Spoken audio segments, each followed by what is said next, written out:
जय श्री राम दोस्तों। स्वागत है आप सभी का हमारे YouTube channel RG current affairs पर। और आज डेट हो गई हमारी कितनी, 12 फरवरी 2025। कितनी डेट हो गई है? 12 फरवरी 2025। फटाक से अपना लेक्चर शुरू करते हैं और आज का पहला क्वेश्चन देखते हैं ज़्यादा लेट ना होते हुए। तो पहला क्वेश्चन हमारा है कि चीन के बेल्ट एंड रोड इनिशिएटिव से बाहर निकलने वाला पहला लैटिन अमेरिकी देश कौन सा है? पहले तो क्या है कि चीन के बेल्ट एंड रोड इनिशिएटिव से, ठीक है, बेल्ट एंड रोड इनिशिएटिव से बाहर निकलने वाला पहला लैटिन अमेरिकी देश कौन सा है? पहला लैटिन अमेरिकी देश। तो सिंपल हमारा आंसर क्या हो जाएगा इसका? सिंपल हमारा आंसर है ये पनामा। क्या है? पनामा। ठीक है, अमेरिका के दबाव में, किसके दबाव में? अमेरिका के दबाव में किसने? पनामा ने चीन के बेल्ट एंड रोड इनिशिएटिव, जिसे हम शॉर्ट में कहते हैं BRI, से औपचारिक रूप से हटने का निर्णय लिया है। ठीक है, कहाँ से हटने का निर्णय लिया है? चीन के बेल्ट एंड रोड इनिशिएटिव से। बीजिंग में, कहाँ पर? बीजिंग में पनामाई दूतावास ने इसके लिए 90 दिन की सूचना दी। किसके लिए 90 दिन की सूचना दी? कि अब वो चीन के बेल्ट एंड रोड इनिशिएटिव से हट जाएगा, उसमें भाग नहीं लेगा, उसमें नहीं रहेगा। राष्ट्रपति, कहाँ के राष्ट्रपति हमारे? जोस राउल मूलिनो ने, जो कि कहाँ से है? पनामा के हैं, ने पनामा नहर को लेकर अमेरिकी दावों को असहनीय बताया। किसको लेकर? पनामा नहर को लेकर अमेरिका देश के जो दावे हैं उनको असहनीय बताया, मतलब सहन नहीं होने वाले बताया, इस टाइप से। अमेरिका ने आरोप लगाया, अमेरिका ने क्या आरोप लगाया है? कि पनामा ने अमेरिकी सरकारी जहाजों को मुक्त मार्ग की सहमति दी, लेकिन पनामा नहर प्राधिकरण ने किसी भी शुल्क परिवर्तन से इनकार कर दिया। ठीक है, अब नेक्स्ट इसमें क्या हमारा? ट्रंप और अमेरिकी अधिकारियों ने नहर में चीनी निवेश को लेकर चिंता जताई है। अब पॉइंट हमारे क्या है? सिंपल हमारा पॉइंट ये है, एक तो पॉइंट ये था कि किसने हमारा ये जो हटने की पहल वो की है, कि कहाँ से? चीन के बेल्ट एंड रोड इनिशिएटिव से बाहर हटेगा। कौन हटेगा? हमारा पनामा हटेगा। अमेरिका का जो पहला अमेरिकी लैटिन जो देश है वो है पनामा। दूसरा, इसने औपचारिक रूप से हटने का निर्णय लिया। फिर बीजिंग में पनामाई दूतावास ने इसके लिए 90 दिन की सूचना दी। ठीक है, और राष्ट्रपति जोस राउल ने मूलिनो ने पनामा नहर को लेकर अमेरिकी दावों को असहनीय बताया है। और अमेरिका ने भी आरोप लगाया है कि अमेरिकी सरकारी जहाजों को मुक्त मार्ग की सहमति दी, लेकिन पनामा नहर प्राधिकरण ने किसी भी शुल्क परिवर्तन से इनकार कर दिया। ठीक है, और ट्रंप और अमेरिकी अधिकारियों ने नहर में चीनी निवेशों को लेकर चिंता जताई है। ठीक है, ये था हमारा पहला क्वेश्चन। और डिटेल में आपको अच्छे से चीजों को समझाया जाता है, इसीलिए कि आप जब एग्जाम में जाओ तो आप अच्छे से इन चीजों को दिमाग में रख लो। एक दो बार वीडियो भी देखोगे, दो बार भी नहीं तो एक बार भी देखोगे आप अच्छे से, तो जब आप एग्जाम में बैठोगे तो डायरेक्ट आपके याद आ जाए। क्योंकि अगर आपने डिटेल में देखा होगा तो कहीं ना कहीं कोई वर्ड याद आएगा जिससे आपको पूरा क्वेश्चन हो जाएगा।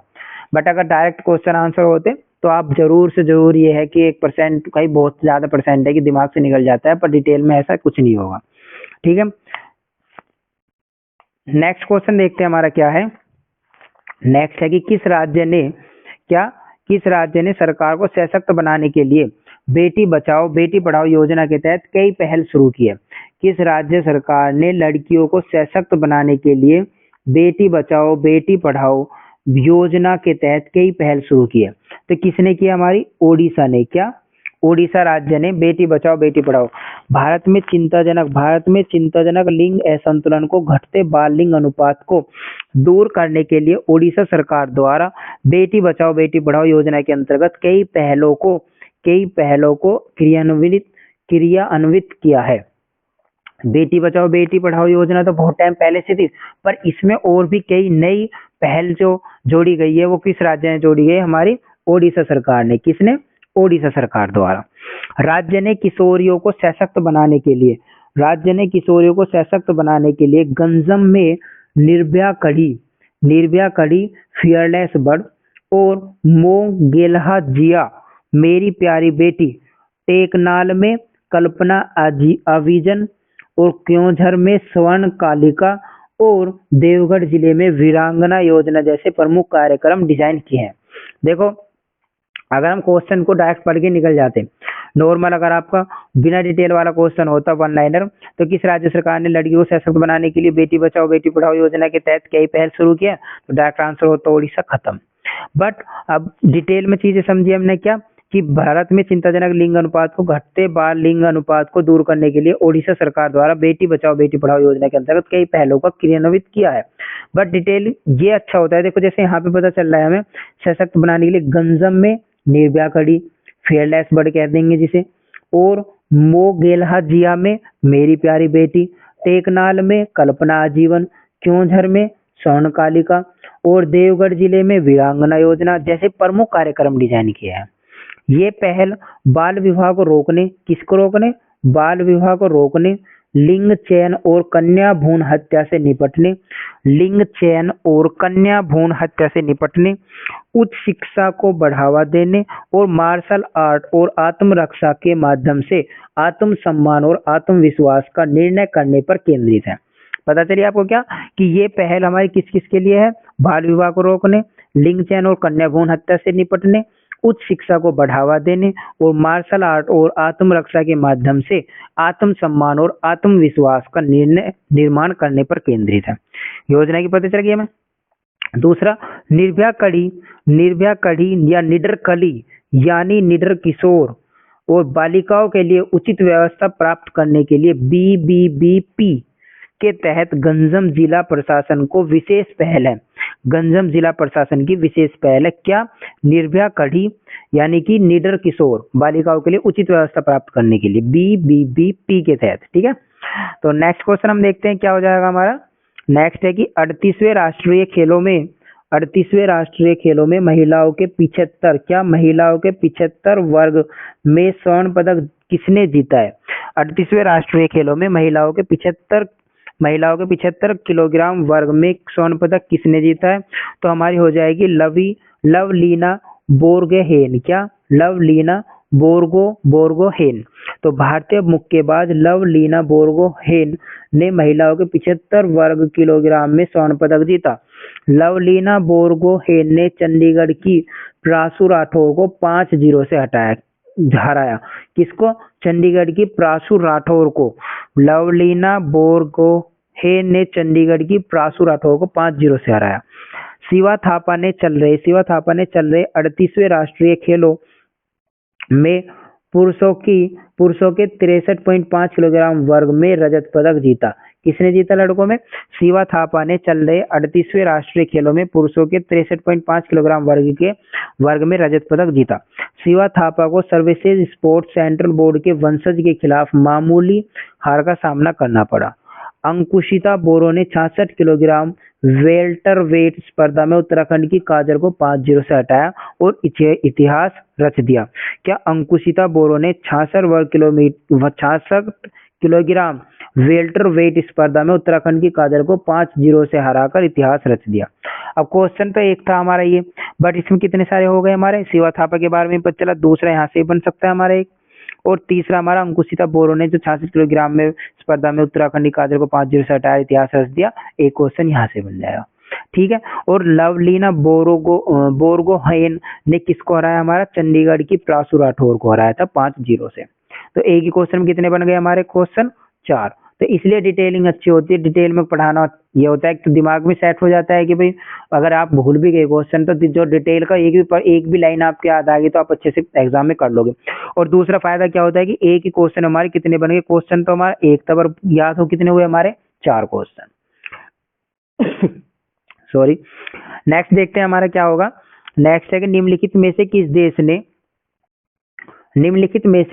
किस देश ने विश्व स्वास्थ्य संगठन छोड़ने का फैसला किया है। विश्व स्वास्थ्य संगठन छोड़ने का फैसला किसने किया है, तो क्या हो जाएगा हमारा, कौन सा देश है, अर्जेंटीना। कौन सा, अर्जेंटीना। अर्जेंटीना ने स्वतंत्रतावादी राष्ट्रपति और अर्जेंटीना के स्वतंत्रतावादी राष्ट्रपति माइली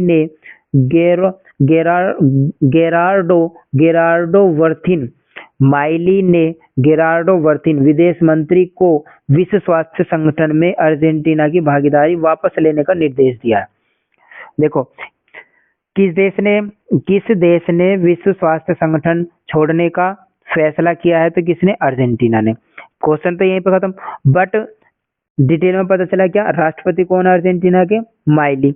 और माइली ने निर्देश किसे दिया है, गेरार्डो वर्थिन को, जो कि वहां का विदेश मंत्री है, वहां के विदेश मंत्री है।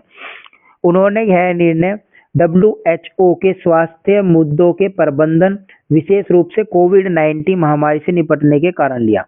ठीक है, किसने? उन्होंने यह निर्णय WHO के स्वास्थ्य मुद्दों के प्रबंधन, विशेष रूप से कोविड-19 महामारी से निपटने के कारण लिया। उन्होंने WHO की अन्य देशों के राजनीतिक प्रभाव से स्वतंत्रता की कथित कमी पर भी प्रकाश डाला। माइली ने WHO को एक हानिकारक संगठन करार दिया है। माइली ने WHO को एक हानिकारक संगठन का करार दिया है, हानिकारक संगठन का। तो विश्व स्वास्थ्य संगठन को छोड़ने का फैसला किसने किया? अर्जेंटीना ने। विश्व स्वास्थ्य संगठन की जो शॉर्ट फॉर्म है हमारी, वो क्या होता है? WHO। WHO आप इंग्लिश में ज्यादा याद रखो, क्योंकि हर जगह हम ज्यादातर यही पढ़ते हैं न्यूज़पेपर्स में और नॉर्मली जनरली यही जानते हैं, WHO। ठीक है, नेक्स्ट क्वेश्चन देखते हैं हमारा क्या हो जाएगा। नेक्स्ट है कि निम्नलिखित में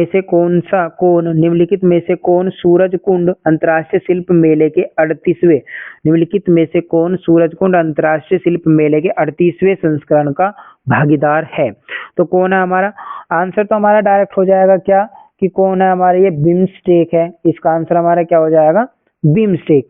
बट डिटेल में जानेंगे हम चीजों को कि सूरज कुंड अंतर्राष्ट्रीय शिल्प मेले का 38वां संस्करण 7 फरवरी को, देखो डेट पता चली हमें यहाँ से, डिटेल की वजह से ही डेट पता चली क्या? 7 फरवरी। कहाँ पे होगा हमारा? फरीदाबाद में होगा। जगह का भी नाम पता चला क्या? फरीदाबाद में होगा। और यह 23 फरवरी तक, कब तक चलेगा ये भी पता चला क्या? 23 फरवरी तक चलेगा। यह प्रतीक्षित कार्यक्रम क्षेत्रीय और अंतर्राष्ट्रीय शिल्प, हथकरघा परंपरा और विभिन्न प्रकार के बहुव्यंजन भोजन का प्रदर्शन करेगा। अब देखो ये किसके लिए चल रहा है हमारा, मतलब इसमें क्या क्या होगा वो डिटेल हमें यहाँ से पता चली है। क्या क्या? कि यह बहुप्रतीक्षित कार्यक्रम क्षेत्रीय और अंतर्राष्ट्रीय शिल्प, हथकरघा परंपरा और विभिन्न प्रकार के बहुव्यंजन भोजन का प्रदर्शन करेगा। ठीक है, अब देखते हैं इसमें पॉइंट और। इस वर्ष यह मेला महाकुंभ मेला 2025 से प्रेरित होकर शिल्प महाकुंभ के रूप में मनाया जाएगा। एक पॉइंट यहाँ से भी इम्पोर्टेंट पता चला क्या कि इस वर्ष यह मेला महाकुंभ मेला 2025 से प्रेरित होकर शिल्प महाकुंभ के रूप में भी मनाया जाएगा। पहली बार मेले को शिल्प महाकुंभ की पहचान देने के लिए 2 राज्यों उड़ीसा और मध्य प्रदेश को थीम राज्य के रूप में नामित किया गया है। ठीक है, और इस आयोजन में 1000 से अधिक स्टॉल होंगे और 42 देशों के रिकॉर्ड 648 कारीगर इस कार्यक्रम में भाग लेंगे। बिम्स्टेक की फुल फॉर्म क्या होती है? बिम्स्टेक की फुल फॉर्म होती है हमारी बहुक्षेत्रीय तकनीक और आर्थिक सहयोग के लिए बंगाल की खाड़ी पहल। बहुक्षेत्रीय तकनीक और आर्थिक सहयोग के लिए बंगाल की खाड़ी पहल देशों को भागीदार देशों के रूप में शामिल किया गया। ठीक है, अब देखो एक क्वेश्चन में हमारे क्या बन गए? क्या तो पहला था कि अंतर्राष्ट्रीय शिल्प मेला भागीदार कौन है? हमारा बिम्स्टेक है। और यह कब शुरू होगा? 7 फरवरी को। जगह क्या है? फरीदाबाद। खत्म कब होगा? 23 फरवरी को। इसमें क्या क्या होगा वो डिटेल दे रखी है। और इसमें शिल्प महाकुंभ के नाम से प्रेरित होकर, मतलब महाकुंभ से प्रेरित होकर शिल्प महाकुंभ के रूप में मनाया जाएगा। कौन कौन से राज्य है जो हमारे इसमें मनाएंगे? उड़ीसा और मध्य प्रदेश होंगे। इसमें 1000 से अधिक स्टॉल होगी और 42 देशों के रिकॉर्ड और 648 कारीगर होंगे। और बिम्स्टेक की फुल फॉर्म भी पता चली हमें क्या होगा। नेक्स्ट हमारा क्वेश्चन क्या हो जाएगा? किस राज्य के मुख्यमंत्री ने राज्य में उत्तर भारत के पहले 1 मेगावाट के हरित हाइड्रोजन संयंत्र की आधारशिला रखी? किस राज्य के मुख्यमंत्री ने राज्य में उत्तर भारत के पहले 1 मेगावाट के हरित हाइड्रोजन संयंत्र की आधारशिला रखी? तो किसने रखी? हमारी हिमाचल प्रदेश। आंसर क्या हो जाएगा हमारा? हिमाचल प्रदेश। बट डिटेल में देखेंगे क्या कि मुख्यमंत्री सुखविंदर सिंह, हिमाचल प्रदेश के मुख्यमंत्री कौन है हमारे? सुखविंदर सिंह सुक्खू ने हिमाचल प्रदेश के सोनर जिले के दभोटा में उत्तर भारत के पहले 1 मेगावाट के हरित क्रांति संयंत्र की आधारशिला रखी है। इस परियोजना को Himachal Pradesh power corporation limited HPPCL द्वारा ऑयल इंडिया लिमिटेड के सहयोग से विकसित किया जाएगा। ठीक है, किसके सहयोग से विकसित किया जाएगा? ऑयल इंडिया लिमिटेड के सहयोग से और Himachal Pradesh power corporation limited, जिसे हम HPPCL द्वारा इसकी परियोजना है। और इसकी स्थापना 9.04 करोड़ रुपए की लागत से की जाएगी। इसकी स्थापना 9.04 करोड़ रुपए से की जाएगी। और हिमाचल प्रदेश मार्च 2026 तक भारत का पहला हरित ऊर्जा राज्य बनने के लिए प्रतिबद्ध है। हिमाचल प्रदेश मार्च 2026 तक भारत का पहला हरित ऊर्जा राज्य बनने के लिए प्रतिबद्ध है। दभोटा ग्रीन हाइड्रोजन प्लांट राज्य की अक्षय ऊर्जा यात्रा में एक प्रमुख मील का पत्थर है। दभोटा ग्रीन हाइड्रोजन प्लांट राज्य की अक्षय ऊर्जा यात्रा में एक प्रमुख मील का पत्थर है। और नेक्स्ट क्वेश्चन देखते हैं हमारा क्या होगा।